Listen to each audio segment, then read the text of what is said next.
Last week I spoke to the guys, and really last week's message was focused on the guys, and it was really about equipping the guys with some insights and knowledge on the qualities that need to be present in your life before you go asking for a girl's hand in marriage or before you go asking a girl out. And essentially last week's message, if I could sum it up, was grow up, man up, right?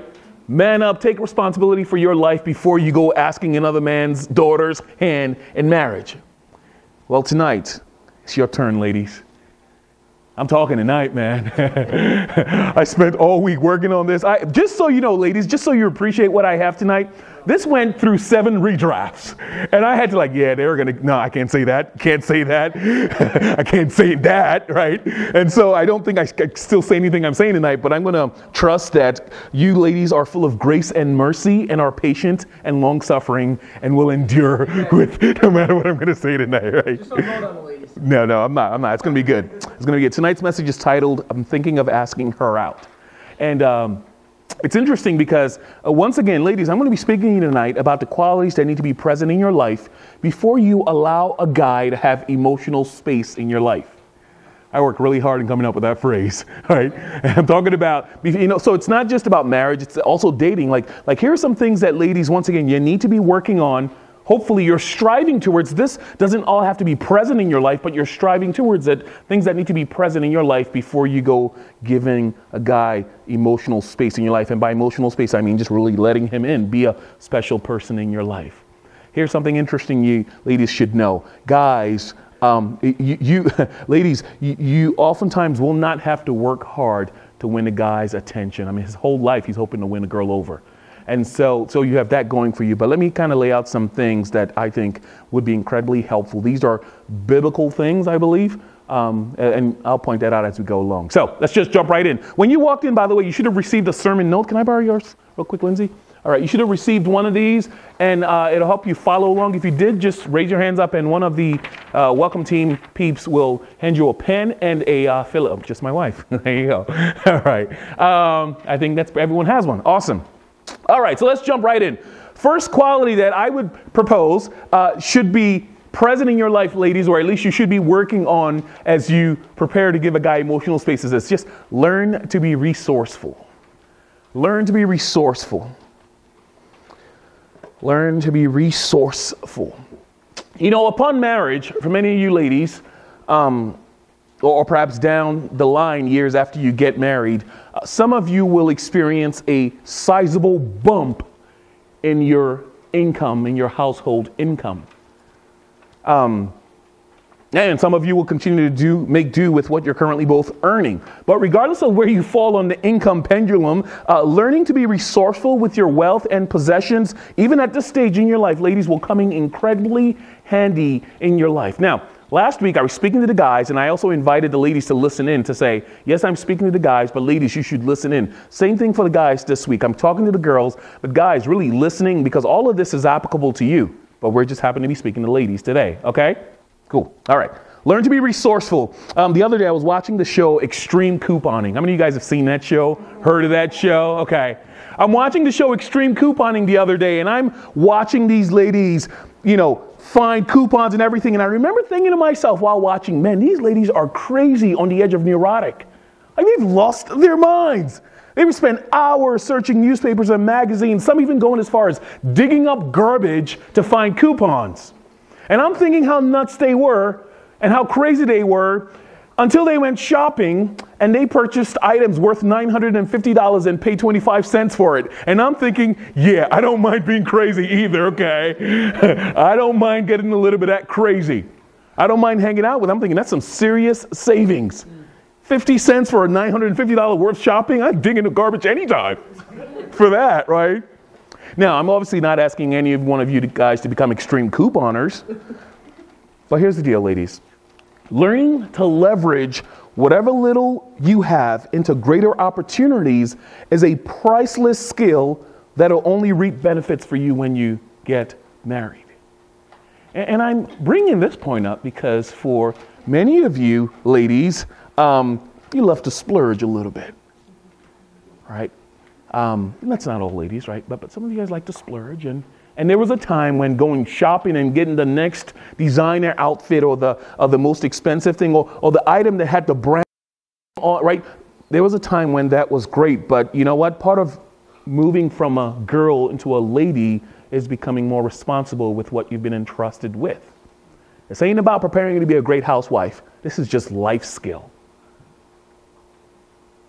In Proverbs 31, we are introduced to a lady who is known as a woman of noble character. And I found that women often have two reactions to the Proverbs 31 woman. They either love her, admire her, look up to her, or they can't stand her guts because she's just not real. Right? How many of you guys have read Proverbs 31? All right, you might want to check her out at some point.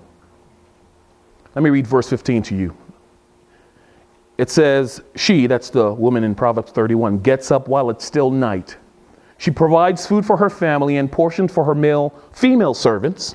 She considers a field and buys it, and out of her earnings, she plants a vineyard. Now, there's a lot more in there, but I especially love those verses. Because it really paints a picture of a lady who knows how to find a good discount. I mean, this lady's got it locked down. She knows all the right places to go shopping to get the best discount for her family. Along with that, verse 16 indicates that not only does she look for the best value, but part of her ability to save, so she goes shopping, she saves some money. The money that she brings in, verse 16 indicates that she actually invests that to make more money in return. Incredible woman. Now, of course, that standard is really high, and we're not saying you need to be that tomorrow. But you need to be striving towards being more resourceful about what you have, your current income, which leads me to the next point, ladies. Once again, this is applicable to both ladies and guys, but speaking to ladies tonight. Second point is this, learn to be resourceful. Second one is this, become best friends with wisdom. Become best friends with wisdom. You know, later on in tonight's message, I'm going to be talking about respect, love and respect. Ephesians 5 passage, talk about that. And here's what I found. I grew up in the church, been around Christian circles, went to a Christian seminary, lived on a Christian campus. And here's what I found oftentimes that many Christian women, even women in general, often when it comes to talking about men being a leader in the home, some women often get angry because they feel asking a woman to be respectful to her husband sort of denigrates her. So here's the reality. First of all, the Bible is clear on that. The Bible talks about husbands loving their wives, wives respecting their husband. But here's the deal. Even though the role of leadership has been entrusted to the man in a marriage, ladies, listen to this, is good. Even though that responsibility of leadership is entrusted to the man, ladies, I cannot begin to emphasize, or I cannot even put to words, the power of a wife's influence over her husband's decision. Yes, he has the responsibility of leading the home, but men, you'd be amazed in many godly marriages how much influence the wife has over the husband's decisions or family decisions. In fact, as I think about my marriage, I think there are very few decisions that I've made in our marriage with my wife that I haven't had to consult her before making a decision, right? I'm like, honey, hey, well, let me be honest. It's more like getting permission, right? I think when you start, you're like, I got to consult my wife. In reality, it's like, honey, can I do this? I got to get permission to go out some days, right? Just joking. She says not to mess with her during my sermon. I'll stop that. And I'll tell you this, you know what? Almost consistently, I have been so grateful for her counsel in matters in our marriage. I mean, I don't think there's any major decision I've ever made without really honestly consulting her opinion on it. And almost consistently, her settled, analytic nature has come in really handy in helping us make some really long-term decisions. Anyway, here's what I'm getting at with that. As a wife, as a future wife, in order to have that kind of influence over your husband, you must demonstrate that you have been good friends with wisdom for a while, right? Once again, most of you guys will fall in love with a guy who is a dreamer, a worker, but oftentimes he has ambitions and goals of where he wants to take his family and where he wants to lead the home. And he will oftentimes come to you saying, hey, here's what I'm thinking, here's where I'd like to go. And you as a wife will need to come alongside him with wisdom to give some sense of clarity or direction, or at least be a bouncing board. So become good friends with wisdom, ladies, even today, because it'll be a blessing in your marriage that's yet to come. So that comes up the question, how do you become good friends with wisdom? How do you become partners, or how do you become best friends with wisdom? Well, the first point is this. You become good friends with wisdom by becoming good friends with people in your life who have wisdom. Right? Which makes common sense. Ladies, who do you spend the bulk of your time with? What kind of friends do you spend the bulk of your time with? Are they friends who demonstrate wisdom? Or are they foolish friends? I don't say that to insult anyone. It's just that oftentimes your life choices will begin to reflect the people you spend time with. And once again, it's applicable to the guys, but since I'm speaking to the ladies, that's for you guys. Who do you spend time with? Whether you like it or not, the habits of people you spend the most time with will rub off on you. So simply put, find some smart friends and spend time with them. I've joked about this in the past, but if you are the smartest person in your group of friends, you need some more friends. Find some friends that you can learn from, grow from, also pour into, right? Second, ladies, be students. Become a student. Now, though I personally think college is beneficial to everyone, I realize that it's not for everyone. But this isn't even about a higher education. The whole idea of being a student is just learning to learn, right? We live in an age where, really, how can I put it? This is the easiest time in history to be a student. I mean, talk about information overload. I mean, honestly, you can get a degree online without having to go to school. I don't even mean going to like a college campus online. I'm talking about just looking at YouTube. All right. Let me give you an example because that sounded weird, right? I was looking for some math equations the other day. Don't ask why, but I was looking for math equations. And there are people who literally have a series of podcasts where it's just them figuring out math equations for you. I mean, there's resources on you. This is the easiest time in history to get an education without paying for it. So be a student. Always be willing to learn. And never assume that you know everything everything. There's always room to learn. Whether you want to learn about financial investment, purchasing a home, starting a small business in your living room, you can go online and find an overwhelming amount of free resources to point you in the right direction. You need to be discerning with what you're looking at, though, right? But the point is, it's out there. Become a student. That's how you grow in wisdom. And then third, last but not least, actually this should be first, but really ask God for wisdom. Ladies, ask God for wisdom. There are a few things we can say that are vague in scriptures. Seeking wisdom is not one of them. In fact, in James chapter 1, verse 5, God literally says, I got a lot of L's. And God literally says, if you lack wisdom, ask for it. If you lack wisdom, ask for it. And here's the deal. As a single, but especially in marriage, you're going to need wisdom. Your husband is going to need you to have wisdom. Right? Because he might sometimes come across as knowing it all. Here's the truth. Oftentimes we don't know it all. More times than not, we don't know it all. But we need to put up a front that makes it seem like we know it all. And your counsel in moments like those will go a long way.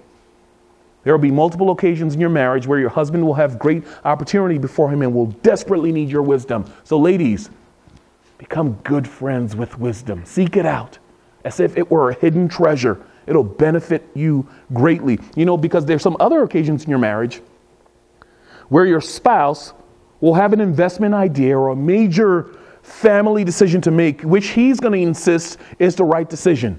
And you know that it's not the right decision. You disagree. And I'm going to talk a little bit later about disagreeing respectfully. But let me share with you a little secret. One of the major ways that you can influence your husband in times when he's unbending is to prayerfully seek God for wisdom for him. I mean, there's room to argue, which will probably make him dig in further. But you can have a powerful influence on your future spouse, heck, even your boyfriend right now. Just going to God saying, Lord, would you grant him wisdom? Would you help him not make a decision that'll get our family in a financial mess? Wisdom is a powerful thing. Ladies, become best friends with wisdom, and it'll bring you joy and prosperity.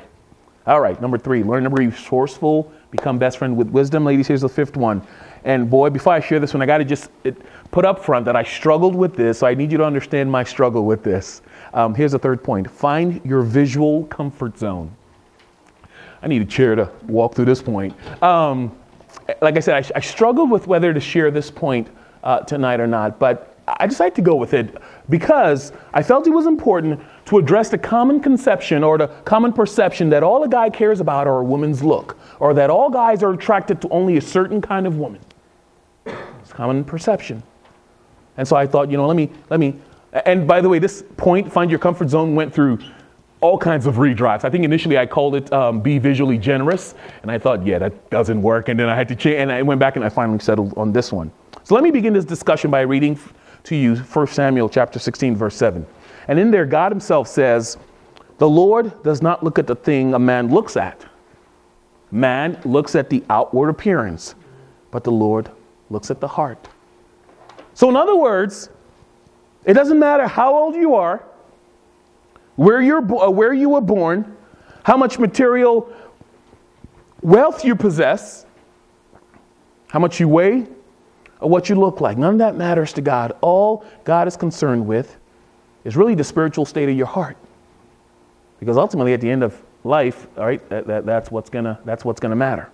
So based on that passage, here's what I've noticed, having grown up in Christian culture. I've observed that some women assume that if God feels that way about them, then so should their husbands.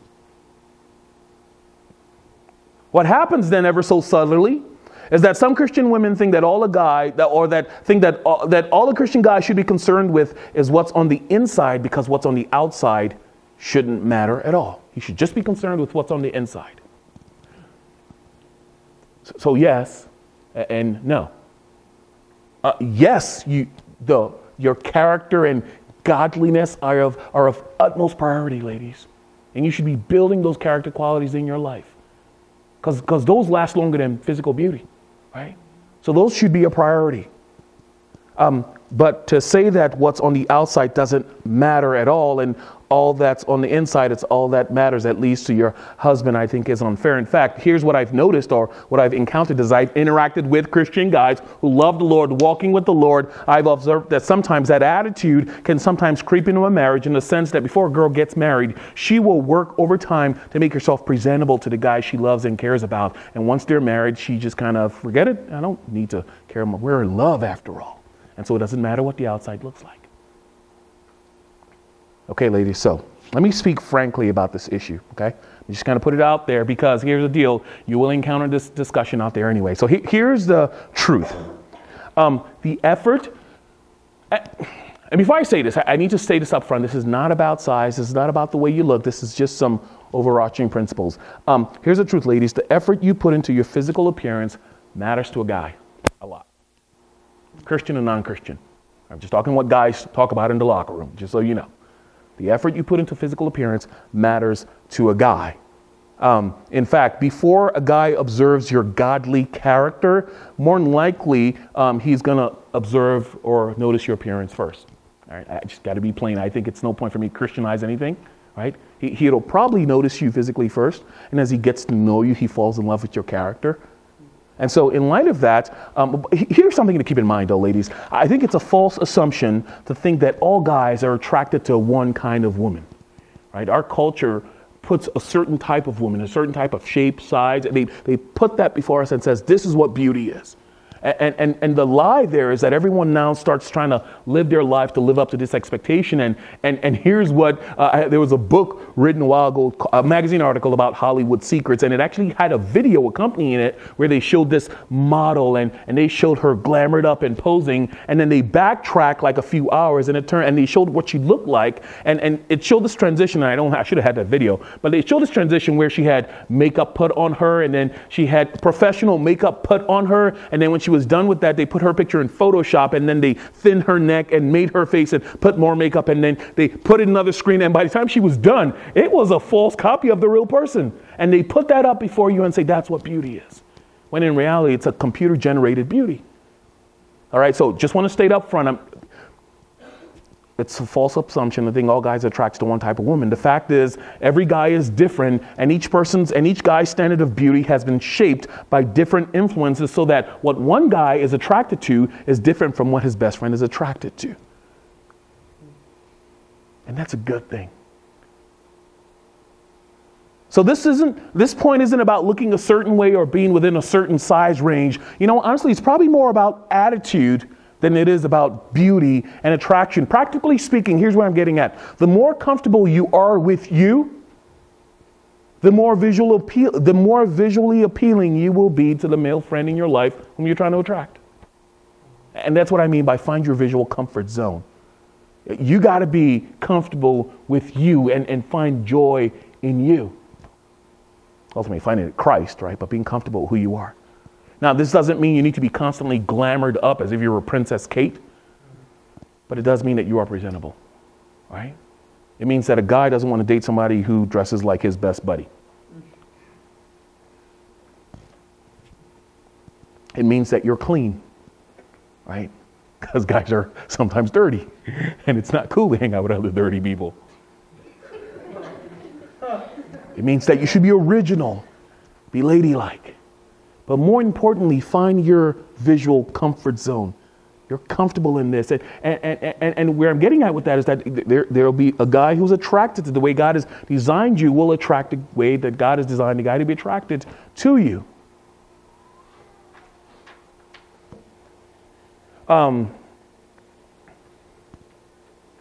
Let's go to the next point. Leave that one alone. I think it's good that I move on at this point. I am on a roll, right? It's a guy saying that. He's like, keep going.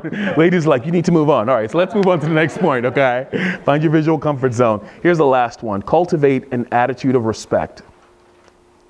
Learn to be resourceful. Become best friends with wisdom. Find your visual comfort zone. Number 4, cultivate an attitude of respect. So, ladies, as your friendship with a male friend becomes more intentional, as your friendship with a male friend becomes more serious, you will begin to observe that beyond your expressions of love and affection for him, or beyond even your physical appearance, what a guy most craves in a relationship with a girl is respect. An attitude of respect. One author expressed that sentiment this way. He says, when a man feels respected by the special woman in his life, he will overflow in abundance in expressing love for her. Conversely, when a woman knows that she's loved beyond a shadow of a doubt by the special man in her life, she will honor and respect him no matter what the circumstances are, right? The whole idea of love and respect. Ladies, your respect for a guy means the world to him. In fact, how many of you ladies have a close male friend?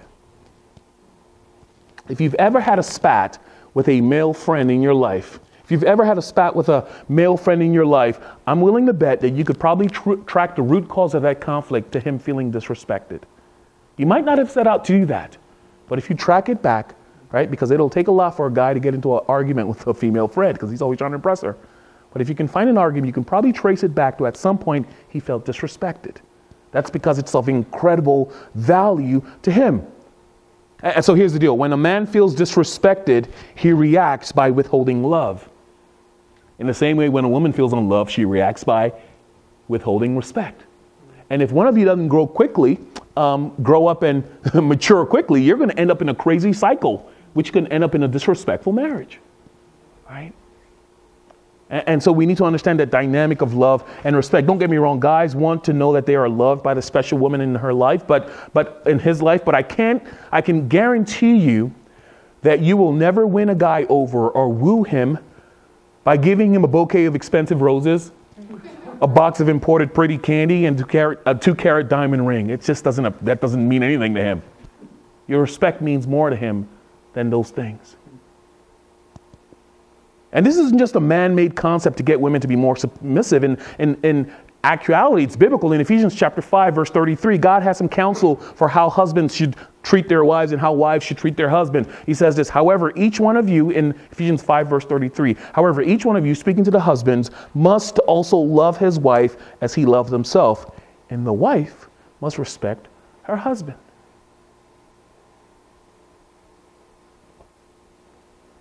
By the way, these commands are given to be expressed unconditionally, right? That means you don't just express respect to him when he's respectful. It means that even in times, except for when he's making ungodly decisions or asking you to make an ungodly decision, those are exceptions, not to be disrespectful, but really not to have to follow along. I observed an interesting dynamic with guys, right? Guys are always trying to win themselves over. If you're in a, everything is a competition for most guys. You can be talking about a bowl of hot wings. And you could have a bowl of hot wings with guys, and it's only a matter of time before they start competing about who can eat the most hot wings without needing a glass of milk or bread to calm the spice down. And when a girl enters that situation, if you see a group of guys standing and they're chatting, right, you'll notice in conversations like that, whether they met each other for the first time or they've known each other, they're always talking, for the most part, in terms of what they've done and what they've accomplished and where they've been. All right, so we're always looking to kind of one up the other person. And when a girl enters that situation, she kind of raises the level up because now we all have to try and impress her. It's an interesting dynamic. There's a desire for respect there. Now let's talk about a number of ways what respect looks like. And I'll kind of end up with these few, right? What does respect look like practically in a relationship, ladies? A number of things. Number one, respect his judgment. Respect his judgment. No guy wants to marry a girl who agrees with every single decision he makes. But it also deeply matters to him that you respect his knowledge, his opinions, and his decisions. Right? And there's an interaction going there. Right? Ladies, just keep that in mind. Respect is deeply valuable to him. There will be choices that he will make that you will disagree with. The key is not to argue him down, but to find ways to collaborate with him in the decision-making process instead of instructing him like you were his mother. He perceives that as disrespectful. So respect his judgment. Respect his ability. Number two, respect his ability. Respect his ability. It's a common joke that men don't like to ask for directions, which I find funny because I actually enjoy asking for directions. I pull up everywhere. Right? Men don't like asking for directions. And I was thinking about that, and I think at the core of it, at least for most guys, at the core of that attitude is a desire to figure things out themselves. So it's not about not wanting to ask for directions. It's part of that man-made desire to want to figure out things themselves. Look at it this way, ladies. For a guy, figuring out how to get to a location or how to assemble a particular object for a guy is tantamount to being stuck in the Amazon forest. And he's stuck with a tattered or a torn map. And he has to use his wits to figure out a way out of that jungle. And when you jump in and you say, you should just stop and ask for directions. Or why can't you just go online and look for directions? In his mind, he hears, you don't believe that I can do it. Truth is, sometimes guys have no idea what they're doing. But part of feeling the sense of security is the ability to figure things out themselves. Hence why they sometimes will not want to stop for directions. So all I'm getting at is this: respect his ability or respect his abilities. Number three, respect him in communication. This one is so important. Respect him in communication. Women mature socially faster than guys do, which means you can probably communicate more than guys can. I saw one statistic that said women say more words in one day, like 60% more than guys say in one day in a 24-hour period. And some of that is just you're really good at communicating. You're able to express what you're really thinking. For guys, that's kind of hard to put it all out. He's not that wordy kind of person. As a result, sometimes, ladies, because you're able to communicate what you're really thinking, there's a tendency, or you perhaps are good at pushing very specific buttons in his life. Here's where I'm getting at with this. Don't push that button. Or at least don't push those buttons in the man's life whom you value simply to spite him. Once again, he perceives your love through respect. And so when that's not expressed, he feels unloved. And that's where this point is getting at. Be respectful to him in private, but more importantly, I think be respectful to him in public, even when he's not there. It's a shame sometimes I have conversations with certain people and I'll hear them talk about their boyfriends and their husbands, and I'm learning more to kind of cut them off right there. I don't want to hear that. And I would do the same if a guy were talking about a girl behind her back that he's dating. It's just disrespectful. Keep your business in your house.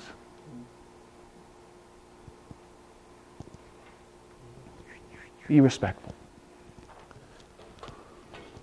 I said early on that there are exceptions to this, and there are, right? In situations where you are, right, because I give you those counsel, and marriage isn't always perfect. There will be days when, once again, he will not necessarily express love to you in the way that God has designed him to express that.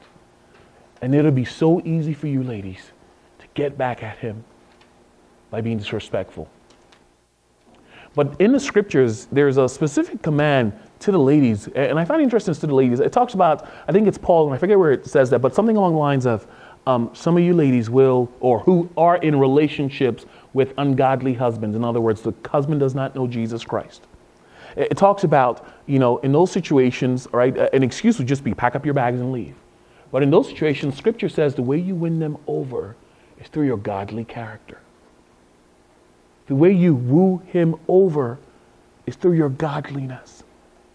So that in seeing you demonstrate respect and love, he begins to wonder about the God that you serve. I will end this with the same thing I began at the beginning of the message. Ladies, you have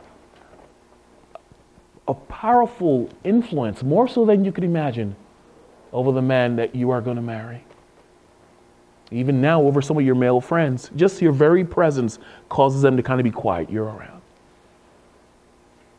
It will benefit you greatly, even if now you begin practicing these things. You're learning to be resourceful. It's going to be a blessing someday. It's going to be a blessing now. It's going to be a blessing when you get married.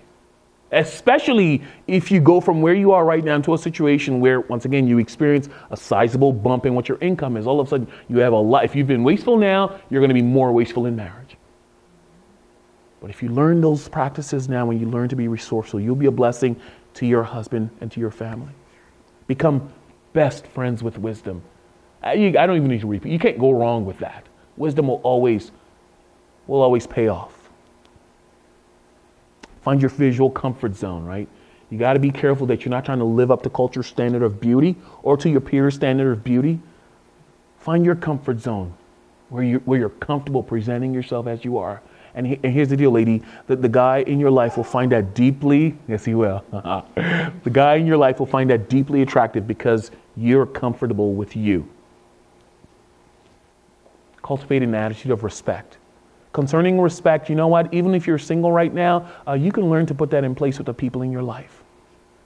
What's your relationship with mom, with dad, with your siblings? I know you'd rather kill some of them, right? But what's it, right? That's where you learn it, right? That's where you learn to be respect, even when mom and dad don't do things that you perceive respectful, which ironically, you're being disrespectful to them under their roof. Hello? It's their roof, right? But it's a great place to really prepare for marriage. My continual prayer is that God would be molding and shaping each one of you, girl or guy, to become more like him. That you're running like crazy towards it. And we always use that. I feel like I end every dating series with this illustration. Some of you heard it before. But the whole idea of just your one ambition in life is not so much to find a spouse, but to run like crazy towards Jesus Christ. Love him, serve him, pursue him, be like him in all that you do. Even when you fail, keep striving to be more like him.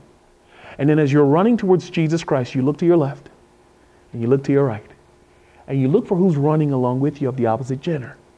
Right? And you see a guy who loves Jesus Christ, serves him, walks with him as much as you do. And you invite him over to go for a run. And you run together towards Jesus Christ. And at some point your paths intersect and you run together all the days of your life in marriage.